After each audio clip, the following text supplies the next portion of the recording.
welcome to the April 21st episode of Beacon Web News. I'm Sym Kehr.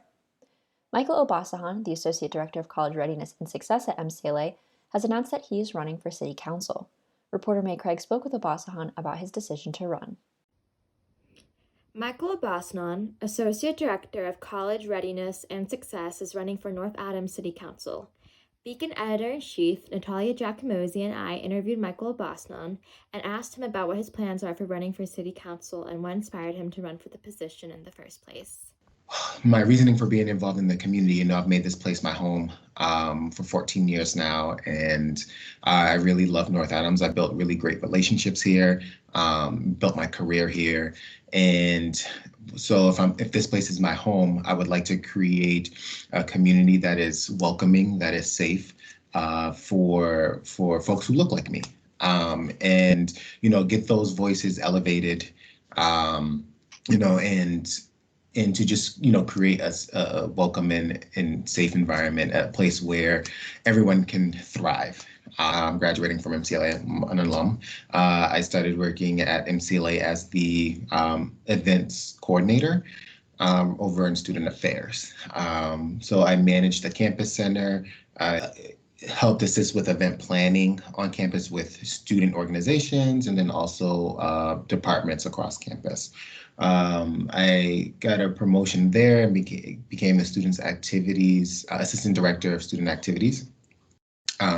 There, had the same role, still manage the event management system, did event planning, work with our student groups. Then I also advise our student activities council and help program student involvement on campus. I soon transitioned over to the Multicultural Center, where I became the assistant director for diversity programs and Multicultural Education Resource Center. And I want to say this is the time where, I started to get more involved in the community and working with our multicultural groups on campus. And during my time in that role, I noticed that, and what I've seen is, there are voices of our students that go unheard. The voices are there, they speak up, but people aren't listening, right? So myself in that role, I consider myself one to elevate those voices and to bring awareness to the types of cultures that we have on campus, because we have a lot of students on campus that have an amazing talent, and their cultures like that we should be celebrating on campus. So I'm still thinking about creating a space, an environment, a community that is welcoming. So what are some things that our youth are saying? What are some things that our young adults are saying? What are things that our seniors are saying about being in this community? And one topic that keeps coming up is law enforcement, the North Adams Police Department. So looking at that and seeing how we can,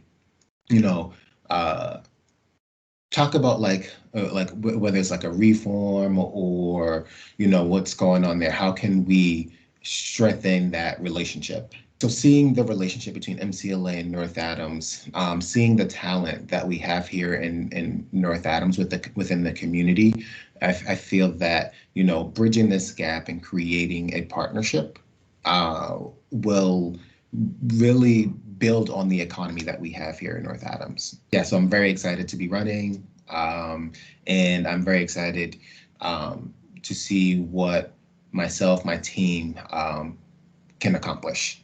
For Beacon Web News, I'm May Craig.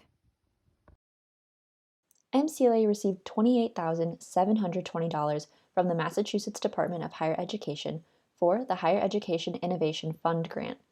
MCLA says that the grant funds initiatives that help colleges work toward racial equity in Massachusetts public higher education. The money is being used for the Rens Consulting firm to do some training with public safety.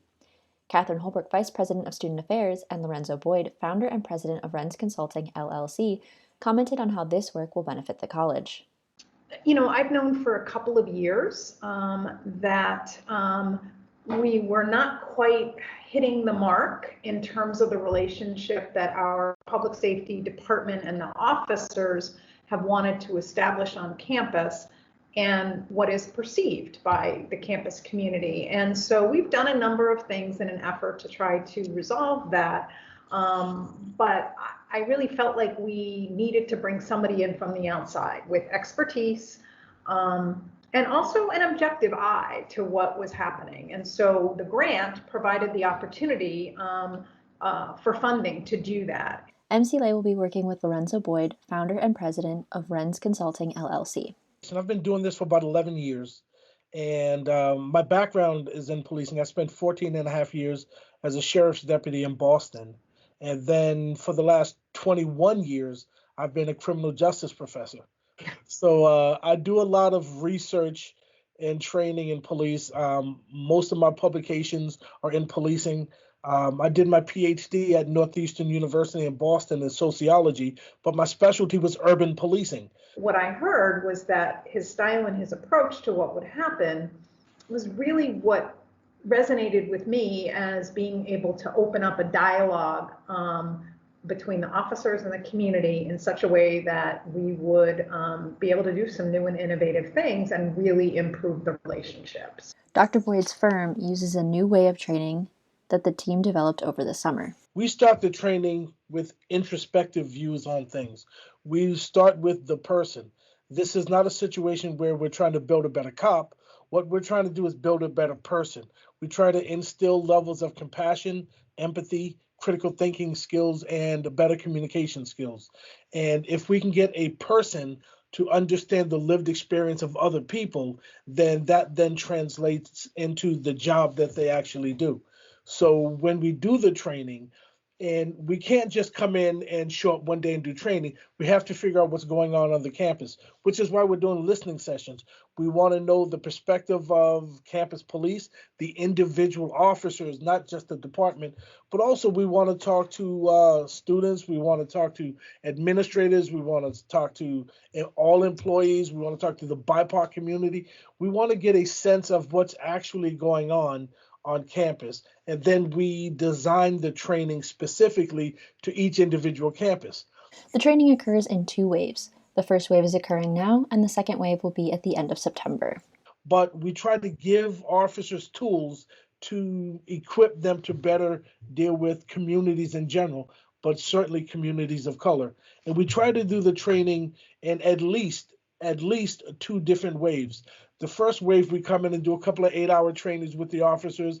We give them the initial tools. We try to break down a lot of biases and help them become better people. Then we let them go and work on their tools for a few months, maybe 2, 3, 4 months, something like that. Then we come in on a second wave to say, you've tried some of these things. What's working? What doesn't work? But here's the really important part. On that second wave, at some point for an hour or 2, we also bring in community members, whether they're faculty or staff or students, because it's really important for campus police officers to understand the lived experience of the people that they're policing. As part of the larger consulting project, the talking session for students with Rens Consulting, LLC will be on Thursday, April 22nd at 3 p.m. on Zoom. Check your student email for the link. Don't forget to support your peers who are presenting their research and creative works at tomorrow's Undergraduate Research Conference, which is taking place entirely online this year again. The full schedule of events and a link to the Canvas page can be found in your student emails. That's it for this week. To stay up to date with BWN, you can follow us on Facebook at facebook.com/MCLA BWN. Thanks for watching, and we'll see you next week for the final episode of the semester.